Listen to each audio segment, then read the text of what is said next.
എല്ലാവർക്കും നമസ്കാരം. ഇന്ന് കർക്കിടക 1 ആടിമാസം. അപ്പം നമുക്ക് എല്ലാവർക്കും ആശംസകൾ. നാട്ടിൽ ഭയങ്കര മഴയാണെന്ന് ഞങ്ങൾ ന്യൂസെല്ലാം കാണുന്നുണ്ട്. ഇവിടെ അതിഭയങ്കരമായ ചൂടാണ്, വെളിയിലോട്ട് ഇറങ്ങാൻ പറ്റാത്ത. അപ്പം നമുക്കിന്നൊരു മധുരം ഉണ്ടാക്കാം. എന്താണെന്ന് നോക്കിയാലോ, ഒരു റവ കേസരി ഉണ്ടാക്കാം. അതിന് ഞാനിത് ഒരു കപ്പ് റവ എടുത്തിട്ടുണ്ട്. അപ്പോൾ നമുക്ക് പാനൊന്ന് ചൂടാക്കാം. പാൻ ചൂടാക്കിയിട്ട് നമ്മൾ ഫസ്റ്റ് ഒരു നെയ്യ് അങ്ങോട്ട് ഒഴിച്ചെടുക്കുക. അത് 6 kg നെയ്യാണ്. അതിലൊരു 2 സ്പൂണൊന്ന് നമുക്ക് ഒഴിച്ചു കൊടുക്കാവേ. 2-3 സ്പൂൺ ഒഴിച്ചു കൊടുക്കാം. എന്നിട്ട് നമുക്ക് എന്താ എടുക്കേണ്ടതെന്ന് ചോദിച്ചാൽ, കുറച്ച് അണ്ടിപ്പരിപ്പ് എടുത്തിട്ടുണ്ട്, മുന്തിരി എടുത്തിട്ടുണ്ട്. അപ്പം എണ്ണ ചൂടായിട്ട് നമുക്കിത് അതിനകത്തിട്ട് ഇട്ടൊന്ന് കുറച്ചൊന്ന് വറുത്തെടുക്കണം. അതിൻ്റെ വെക്കണേ. നെയ്യ് ചൂടായി അപ്പം അങ്ങോട്ട് ഇടുവാണേ. അത് മുന്തിരിയും കൂടി ഇട്ടിട്ട് നമുക്കൊന്ന് നന്നായിട്ടൊന്ന് ചൂടാക്കി എടുക്കും. അണ്ടിപ്പരിപ്പും മുന്തിരി നമ്മൾ കോരി എടുത്തു. ഇനി ഞാൻ ഒരു കപ്പ് റവ അങ്ങോട്ട് ഇട്ട് ആ നെയ്യിലേക്ക് തന്നെ നമുക്ക് റവ ഇട്ട് നന്നായിട്ട് മൂപ്പിച്ചെടുക്കാവേ. ചെറിയ തീയിൽ വെക്കണം, ചെറിയ തീയിൽ പെട്ടെന്ന് തന്നെ കരിഞ്ഞു പോകും. അപ്പം നമുക്ക് ആ റവ അതുപോലെ ഒന്ന് നന്നായിട്ടൊന്ന് മൂപ്പിച്ചെടുക്കാം. നമ്മൾ റവ വറുത്ത് കോരി ഞാൻ അതിനകത്തേക്ക് ഒരു കപ്പ് പാലാണ് ഒഴിക്കുന്നത്.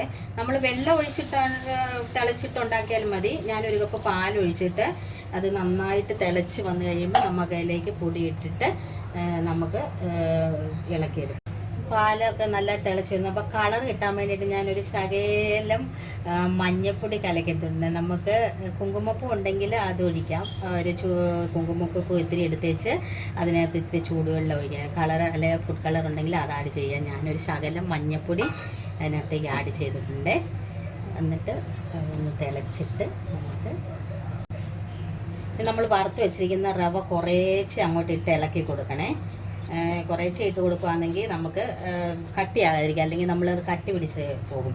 അപ്പോൾ കുറേശ്ശെ ഒന്ന് ഇളക്കി ഇട്ട് കൊടുത്തിട്ട് നമുക്കത് ഫുള്ളായിട്ടൊന്ന് ഇട്ട് കൊടുത്തിട്ടുണ്ട്. എന്നിട്ട് നമ്മൾ അത് നല്ലതായിട്ട് ഇളക്കിക്കൊണ്ടിരിക്കണം, അല്ലെങ്കിൽ അത് നന്നായിട്ട് അത് കട്ടി പിടിക്കും. അപ്പോൾ അതുകൊണ്ട് നമുക്കിതൊന്ന് നന്നായിട്ട് ഇത് പറ്റുന്നിടം വരെ ഒന്ന് ഇളക്കി കൊടുത്തുകൊണ്ടിരിക്കാവേ. അപ്പോൾ അതെല്ലാം ഒന്ന് പറ്റി വരട്ടെ. ഇത്തിരി ഏലക്ക പൊടിച്ച് വെച്ചിട്ടുണ്ട്, ഞാൻ അതും കൂടി ഇതിൻ്റെ കൂട്ടത്തിൽ ആഡ് ചെയ്യുവാണേ. എന്നിട്ട് ഏലക്കായും ആഡ് ചെയ്തിട്ട് നന്നായിട്ട് ഇത് നല്ലതായിട്ട് പറ്റി വന്നിട്ടുണ്ട്. ആ ടൈം ആകുമ്പോഴത്തേന് നമുക്ക് പഞ്ചസാര ഇടാം. ഞാൻ ഇതിനകത്ത് ഒരു കപ്പായിരുന്നു എടുത്തത്, അപ്പോൾ ഒരു കപ്പ് പഞ്ചസാര എടുത്തിട്ടുണ്ട്. അതും കൂടെ നമുക്ക് അതിനകത്തേക്ക് ആഡ് ചെയ്യാം. പഞ്ചസാര കൂടുതൽ വേണമെന്നുള്ളവർ കൂടുതൽ ചെയ്യുക. ഞാൻ ഇത്രയും പഞ്ചസാര എടുത്തിട്ടുണ്ട്. മധുരം നോക്കിയിട്ട് വേണമെന്നുണ്ടെങ്കിൽ അതും കൂടെ കുറച്ചും കൂടെ ഇട്ട് നന്നായിട്ട് വൃത്തിക്കത് ഇളക്കണം. അപ്പം നമ്മൾ പഞ്ചസാര ഇട്ട് കഴിയുമ്പോൾ ഒന്നുകൂടെ അത് ലൂസായിട്ട് വരും. നല്ല കട്ടിയായിട്ടിരുന്നല്ലേ. അപ്പോൾ ഈ ടൈമിൽ പഞ്ചസാര ഇട്ട് കഴിയുമ്പോൾ അതൊന്നുകൂടെ ഇത് ലൂസായിട്ട് വന്നിട്ടുണ്ട്, ആ പഞ്ചസാരയുടെ വെള്ളം. അപ്പം നല്ല ലൂസായിട്ടത് ഒന്നുകൂടെ ലൂസായിട്ട് ഇത് വന്നിട്ടുണ്ട്. കണ്ടില്ലേ, നല്ല ലൂസായിട്ട് വന്നിട്ടുണ്ട്. അപ്പോൾ ഈ പരുവത്തിൽ നല്ലതായിട്ട് നമ്മൾ ഇളക്കി ഇങ്ങനെ കൊടുത്തുകൊണ്ടിരിക്കുക. നന്നായിട്ട് ഇളക്കട്ടെ.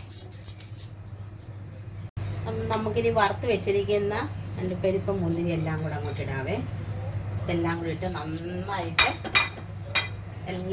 നന്നായിട്ട് ഇളക്കി കൊടുക്കണം. ഇങ്ങനെ ഇളക്കി കൊടുത്തിട്ട് നമുക്ക് ഇനി ഇതിനകത്ത് കുറച്ച് നെയ്യും കൂടെ നമുക്ക് ആഡ് ചെയ്യാം. നെയ്യ് ആവശ്യത്തിന് ആഡ് ചെയ്യുക. ഞാൻ ആദ്യം തന്നെ 2-3 സ്പൂൺ ഒഴിച്ചിരുന്നു. ഇതൊരു 2 സ്പൂണും കൂടെ ഒഴിക്കുന്നുണ്ട്. കുഞ്ഞിനൊക്കെ കൊടുക്കാനുള്ളതായതുകൊണ്ടേ നെയ്യ് നമുക്ക് ഇഷ്ടത്തിന് ആഡ് ചെയ്യുക. അതും കൂടെ നെയ്യ് നല്ലതായിട്ട് ഒഴിച്ചിട്ട് നന്നായിട്ടൊന്നുകൂടെ മിക്സ് ചെയ്തെടുക്കണേ. നേരത്തെ ഇത് നല്ല പരുവായിട്ടുണ്ട്. ഇത് ഇങ്ങനെ നമ്മുടെ പാനയിൽ ഇങ്ങനെ നമ്മൾ അലുവ ഒക്കെ എടുക്കത്തില്ലേ, ആ പരുവത്തിൽ വരും. അപ്പോൾ അതുപോണൊക്കെ ആക്കുക. ഇങ്ങനെ നല്ലതായിട്ട് ഇളക്കി കൊടുക്കുക. നമുക്ക് ആ മധുരം ഒന്ന് ബാലൻസ് ചെയ്യാൻ ഒരു പിഞ്ച് ഉപ്പും കൂടെ അതിനിട്ട് കൊടുക്കുന്നുണ്ട്. ഒരു പിഞ്ച് മതി കേട്ടോ, ഒരു ഇത്തിരി മതി, ഒത്തിരി ഒന്നും വേണ്ട. അപ്പം നമ്മുടെ റവ കേസരി ഇതാ ലാസ്റ്റ് സ്റ്റേജ് ആയിട്ടുണ്ട്. നല്ല അടിപൊളി. ഇത് കണ്ടില്ലേ, ഇങ്ങനെയാണ് എല്ലാവരും ഉണ്ടാക്കുന്നതാണ്. അപ്പം ഞാനിന്ന് ഉണ്ടാക്കിയപ്പോൾ ഒന്ന് കാണിക്കാമെന്ന് ഓർത്തു. അപ്പം തിച്ചുവിനൊക്കെ ഇഷ്ടമാണ്. നമ്മുടെ റവ കേസരി എല്ലാം റെഡി ആയിട്ടുണ്ട്. ഇതാണ് ഇന്നത്തെ സ്പെഷ്യൽ. നമ്മുടെ കേസരി ഇതാ റെഡി ആയിട്ടുണ്ട്. ദിച്ചു മോന് കേസരി നമുക്ക് കൊടുത്തു നോക്കാം. എൻ്റെ ടെസ്റ്ററാണ് ദിച്ചു.